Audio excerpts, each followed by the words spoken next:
Saudara khawatir diancam dan terjadi intervensi hukum, korban dan sejumlah saksi dalam kasus penganiayaan balita di Daycare Depok ajukan perlindungan hukum ke LPSK. Mendampingi para saksi kunci dan serta mewakili korban, Leon Maulana Mirza selaku kuasa hukum korban mendatangi LPSK pada Kamis siang. Pengajuan ini merupakan inisiatif dari korban dan para saksi yang khawatir terjadinya ancaman, intimidasi maupun intervensi proses hukum dalam kasus ini.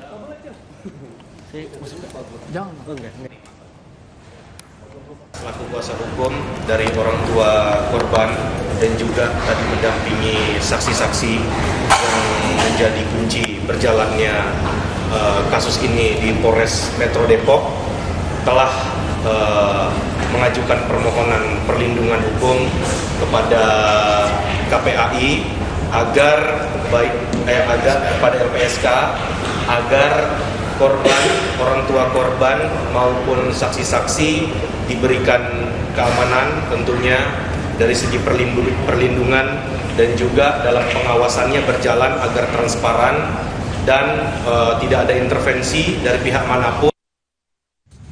Mbak, ada yang mau disampaikan nggak, Mbak?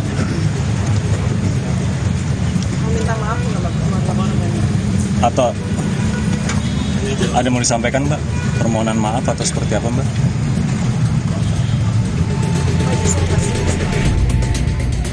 Tersangka Meita Iriati hanya terdiam saat ditanya wartawan. Bahkan Meita juga tidak mengucapkan permintaan maaf ataupun penyesalan atas perbuatan yang ia lakukan. Meita Iriati merupakan pemilik daycare sekaligus influencer parenting yang kini telah ditetapkan sebagai tersangka penganiayaan balita. Korban penganiayaan yang terjadi di daycare ini ternyata tidak cuma satu. Menurut polisi, saat ini sudah ada 2 laporan terkait penganiayaan terhadap anak yang dititipkan di daycare tersebut.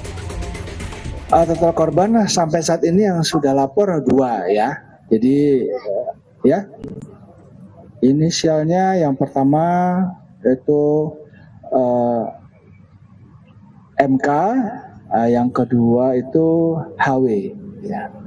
Usia yang pertama 2 tahun, yang kedua usianya 9 bulan. Pasca terkuak adanya kasus dugaan penganiayaan di daycare, sejumlah orang tua pun berencana memindahkan anak mereka ke tempat lain. Akan ada rencana untuk apa? Menarik anak atau mengeluarkan dari sekolah. Oh, udah pasti, udah stop aja. Udah kesepakatan dari saya sebagai kepala keluarga, mending stop aja. Akibat perbuatannya, Meita Iriati pemilik daycare akan dikenakan hukuman berdasarkan Undang-Undang Perlindungan Anak Pasal 80 Ayat 1 dan 2 dengan ancaman hukuman minimal 5 tahun penjara. Tim Liputan Kompas TV.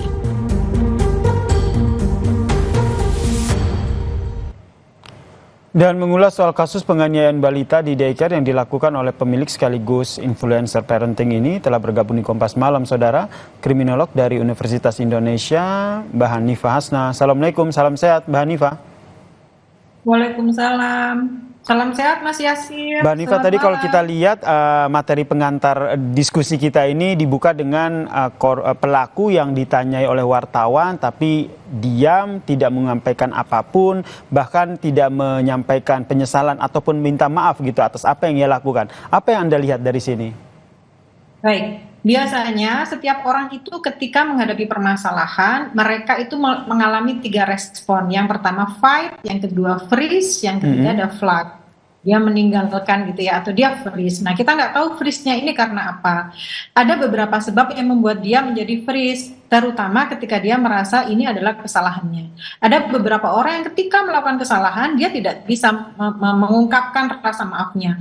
Hanya karena dia itu merasa gengsi, tidak terbiasa melakukan permohonan maaf, atau tidak punya budaya minta maaf, atau dia merasa ada kesombongan yang ketika dia minta maaf, berarti dia mengakui semua kesalahannya. Sementara pada awalnya dia juga mengungkapkan kalau ini ada sebuah kekhilafan. Jadi kondisi inilah yang keluar ketika dia dalam kondisi yang tidak nyaman gitu ya. Baik. Mungkin juga ketika dia tidak melakukan permintaan maaf karena dia merasa bahwa ini adalah hal yang memalukan untuk meminta maaf. Padahal kalau kita lihat ini kan background dari pelaku ini adalah influencer parenting begitu. Kalau berbicara soal influencer kan mereka yang cakap dalam berbicara, cakap dalam berkomunikasi begitu. Ya. Baik, ternyata cakap dalam berbicara dan penguasaan materi parenting atau orang-orang yang pintar dalam ilmu tertentu tidak berbanding lurus dengan penguasaan emosional. Sehingga ketika ada tekanan, ada stres, ada sesuatu yang dianggap tidak enak, dia melakukan penganiayaan atau kekerasan.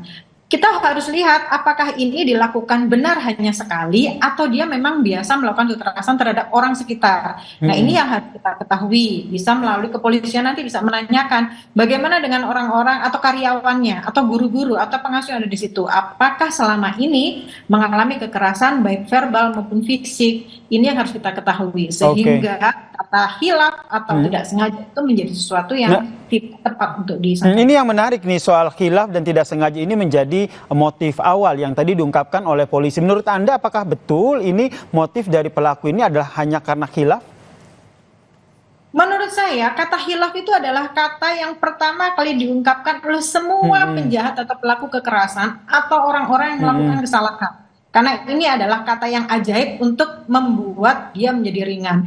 Padahal dengan meminta maaf, sebetulnya banyak sekali kasus-kasus dengan permintaan maaf itu membuat si korban itu memberikan maaf dan membuat ada keringanan. Walaupun ada beberapa, walaupun tetap dilakukan hukuman sesuai dengan undang-undang yang berlaku. Tapi setidaknya secara moral dia sudah mengungkapkan kata-kata itu sebagai penyelamat untuk moralnya dia sendiri. Oke, Anda melihat nanti akan ada penyampaian permintaan maaf langsung kepada publik terkait dengan apa yang dilakukannya? Tergantung dari kesadaran dia ya Mas ya, apakah dia merasa bahwa ini ada sebuah kesalahan atau dia tetap mempertahankan harga dirinya. Karena ada beberapa orang yang harga dirinya terlalu tinggi sehingga dia gengsi sekali mengungkapkan pernyataan maaf itu dan dia merasa ini sesuatu yang tidak besar dan tidak perlu dibesar-besarkan, apalagi dia seorang influencer yang memiliki ilmu tinggi dan disampaikan kepada orang lain. Padahal sudah jelas ya dari bukti CCTV itu terlihat bahwa adanya penganiayaan yang dilakukan terhadap balita begitu. Kemudian Mbak Hanifa, kalau kita lihat ini kan korban, keluarga korban melalui kuasa hukumnya ini tidak hanya melapor ke Polres Depok tapi ke Barreskrim juga, kemudian ke LPSK. Apa yang Anda baca dengan laporan yang dilakukan secara bersamaan di banyak pihak ini? Ya, karena kita sudah sepakat bahwa kita adalah zero tolerance untuk kekerasan, apalagi terhadap anak. Sehingga kasus-kasus kekerasan ini tidak menjadi kasus pribadi, tetapi kasus semua orang. Nah, bersyukurnya karena lembaga-lembaga besar ini support terhadap kekerasan terhadap anak ini, sehingga mereka dengan ringan tangan segera melakukan pembelaan atau support terhadap pelaku, terhadap korban. Nah, ini yang membuat kita menjadi lebih nyaman untuk melakukan laporan terhadap segala sesuatu yang membuat kekerasan di negeri kita ini. Karena banyak sekali kekerasan yang ternyata tidak terungkap hanya gara-gara mereka takut tidak mendapatkan perlindungan. Kemudian nanti polisi juga menyatakan bahwa nanti akan dilakukan tes kejiwaan begitu. Anda melihatnya akan seperti apa nih? Oke, baik. Karena ketika kita melihat dia tidak merasa bersalah, dia diam saja, itu kan ada indikasi apakah dia itu punya gangguan emosional gitu ya. Gangguan emosional itu macam-macam kan, ada bipolar dan lain-lain. Walaupun demikian, kita juga tetap harus merunut ke belakang. Apakah selama ini dia sehat secara mental gitu ya? Jangan sampai pemeriksaan secara mental atau kejiwaan ini membuat dia merasa punya angin untuk bebas dari hukuman ini. Karena bagaimanapun juga saksi dan bukti semuanya sudah ada gitu ya. Jadi jika memang dia ada kasus kejiwaan atau gangguan kejiwaan, ya sebaiknya dilakukan itu. Tidak hanya fokus pada pelaku, tapi kita juga melihat bagaimana kondisi korban nih. Dari ranah hukum sendiri, apa yang harusnya dilakukan terhadap korban? Oke, baik. Setiap kasus kekerasan biasanya kita terlalu fokus terhadap pelaku, padahal korban ini menderita seumur hidup. Dan korban di sini itu ada 3 lapis. Yang pertama korban itu sendiri, yaitu anak yang dianiaya.